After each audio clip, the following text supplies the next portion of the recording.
All right, let's talk about what we don't understand, which is the purpose behind the scheme of collusion by the NFL owners. Let's talk about the NFL Managing Council, which, right along with the NFL's Players Association, has has oversight over every contract under the collective bargaining agreement, which ultimately means that they oversee contract compliance, salary cap rules, and labor relations. Let's talk about, and also let's talk about fake news, the media. Let's talk about ESPN, Fox Sports. Let's talk about CBS Sports. Because at the end of the day, if they're not talking about the purpose behind the scheme of collusion, if they're talking about this fake competition between Dylan Gabriel and the best quarterback in this latest draft, if they're talking about the unfairness of it all and the treatment of Shedeur Sanders, if they're talking that nonsense and they're not talking about the purpose behind the scheme of collusion, then it is fake news. Fake news. And just like Trump said, it's fake news. Because ultimately, who controls the money has the power, and he who has the power controls the narrative. And all of the media, all of them are fake news. Let's talk about it. So let's talk about the reason behind the scheme of collusion by the NFL owners, which ultimately was to save the Cleveland Browns franchise. Jimmy Haslam made a super exorbitant offer to Deshaun Watson. And of course, every contract has to go through the NFL Managing Council and the NFL's Players Association before it can be approved. And the Managing Council suggested that, hey, this is a bad deal. But not just that, all of the owners are saying that you would put this contract would put each of their franchises under a tremendous amount of stress based on salary cap rules and structure by which all of the organizations are built to run by. And Jimmy Haslam responded by saying, look, man, this is my team. You know, I am a multiple billionaire and I could do whatever the hell I want to with my team. And so the Managing Council reluctantly allowed it, and the Players Association as well. And so when Deshaun Watson did not have the success, when he was not able to be the same productive or super productive type of quarterback that he had been in Houston, and then when the allegations of Deshaun Watson's activities began to pop off, Jimmy Haslam turned to the NFL's Managing Council for help. And the council said, well, we'll help you, but you're going to have to apologize to every owner in the NFL personally. And then you're going to have to make a public apology. And so Mr. Haslam did that. Of course, it was considerably hard for a man of his stature to make those calls, but he made them. And his public announcement, his public apology was rather bland. And he said, I think it was, we made a mistake.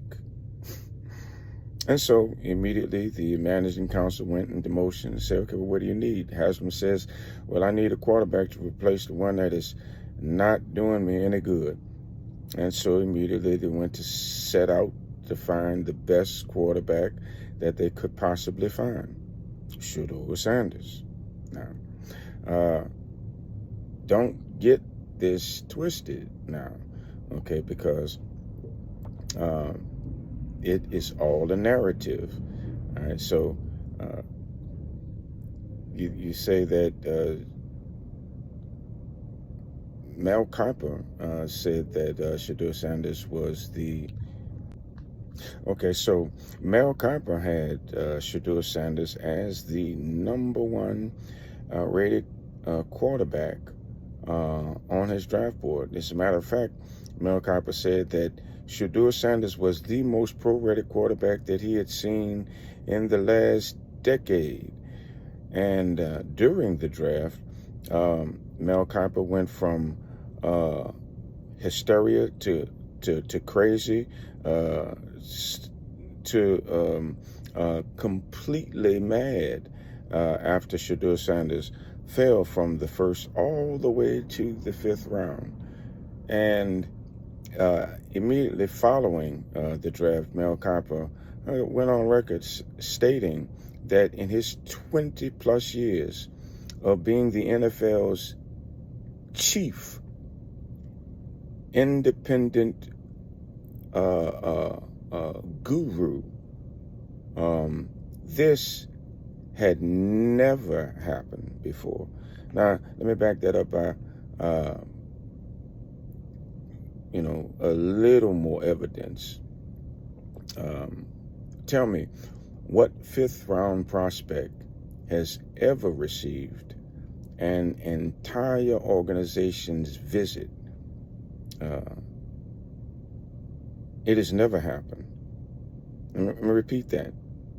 What 5th round prospect has ever had an entire NFL's organization come and pay a visit?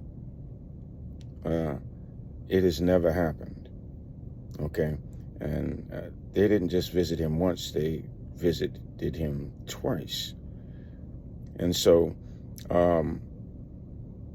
all of the and subsequently, again, the narrative that has been put forward now is that Mel Kiper didn't know what the hell he was talking about. If you listen at any of the media, because they have since shit on his assessment of Shadur Sanders' actual talent level. And so, again, who's ever making the money, who's ever producing the money, has the power, and he who has the power controls the narrative. And all of the media have been told to shy away from the collusion narrative. And they say, well, Kerry, you can say collusion, but don't talk about it. Don't explain it.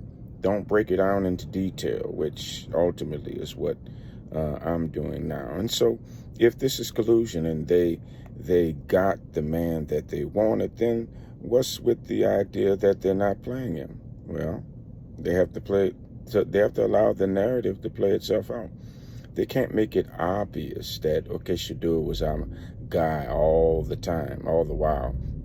They've got to play it all the way out till the hilt, understanding that there's a $1 million lawsuit filed, by the Sanders family, concerning what they did. And then ultimately, this is the national's pastime. Why mess up the American pastime? Why mess with the thing that America loves most? Entertainment. At the end of the day, they resolve to do what they did based on the idea that, hey, this is just entertainment. And all of the narratives that are pushed forward by the media, ESPN, Fox Sports, CBS Sports, and all of the rest of the podcasters, all of these guys who's looking for clicks, all of it is simply fake news. Good day.